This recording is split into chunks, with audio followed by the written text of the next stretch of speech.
These lively street scenes were taken in Karachi by a British soldier whose name is no longer known, sometime between 1942 and the departure of British troops on the independence and partition of India in 1947.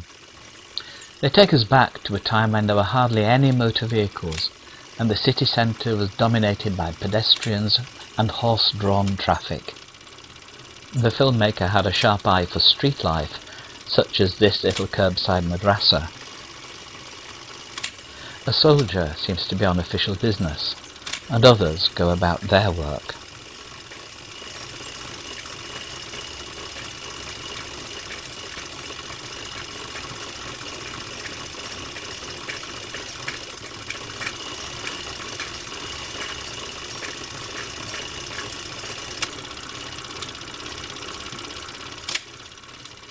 The animals of the street seem to have fascinated him, from horses and donkeys to this straying calf.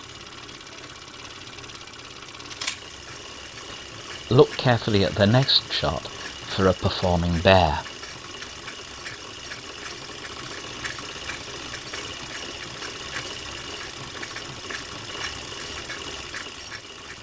Motorised transport seems mostly to have been in the form of trolleys and trams.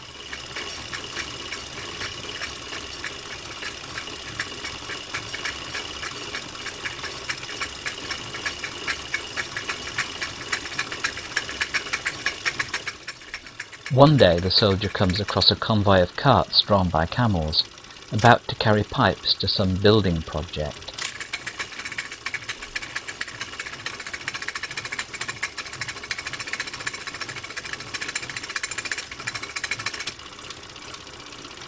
He and his friends seem to be motorised, with access to jeeps and trucks.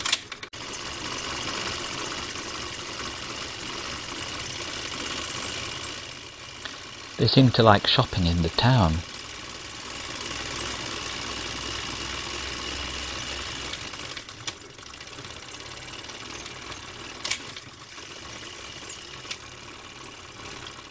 And while they're out, they stop for a shoe shine. Not everyone can afford to go shopping, though.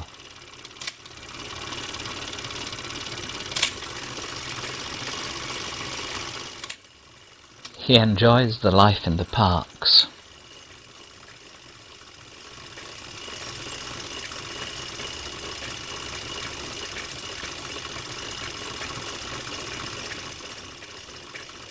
He also admiringly shoots colonial buildings, such as the Imperial Bank of India, which he may have been guarding, to judge from the trucks outside it.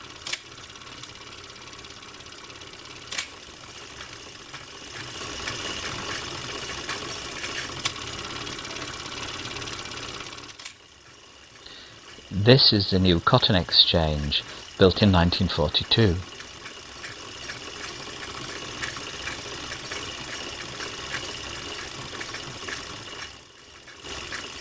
Somewhat older is the Frere Hall, which was used as town hall at this time. Here are some more camels.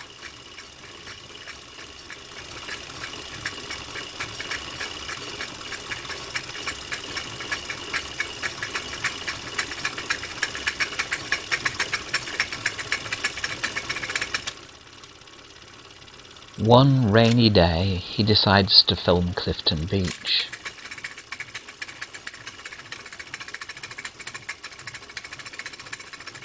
And here he finds the Lady Lloyd Pier, dating from 1920.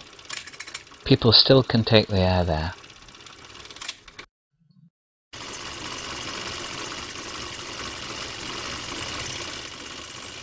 Perhaps it's stopped raining now.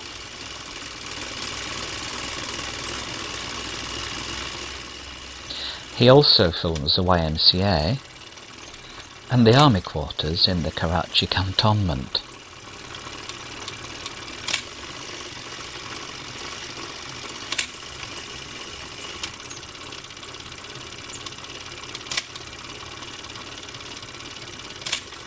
There seem to be some local boys hanging around the cantonment, and he and his friends seem to strike up a friendship with them.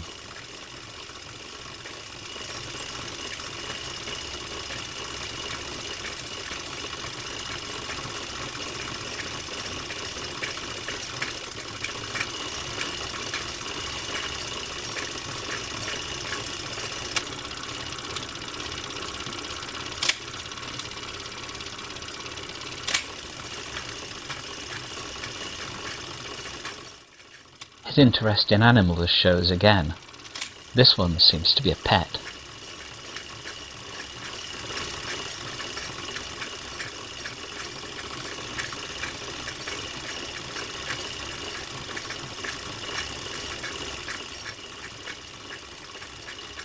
Here's another friend, I presume.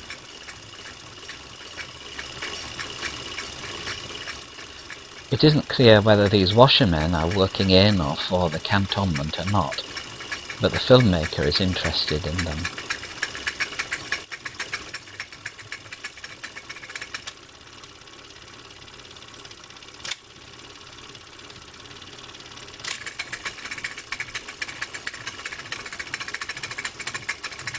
His own washing hangs by his truck. There are local tradespeople around too. I wonder if these distinctive hats could help identify the men. One day he seems interested in the parade ground, but then what seems to have been a quite peaceful routine is broken. There are piles of luggage everywhere, and the men go somewhere on a train journey.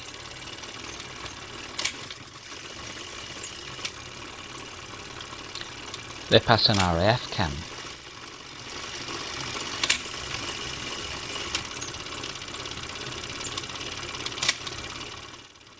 And they spot an irrigation system. Then it's time to stop for drinks on a station platform.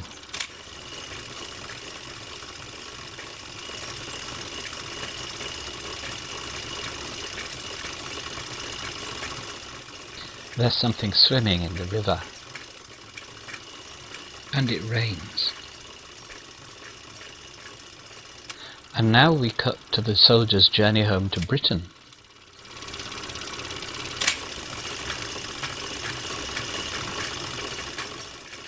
They obviously enjoy the leisure.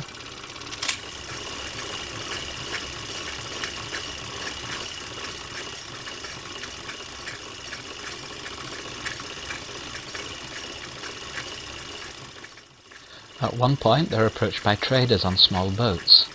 I wonder if this is Aden.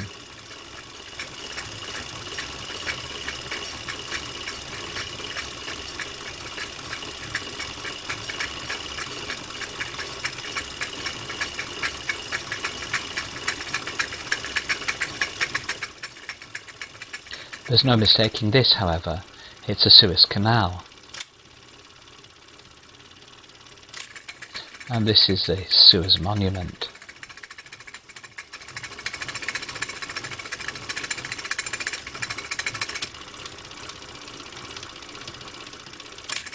And finally, just as he runs out of film, the soldier shoots another headland.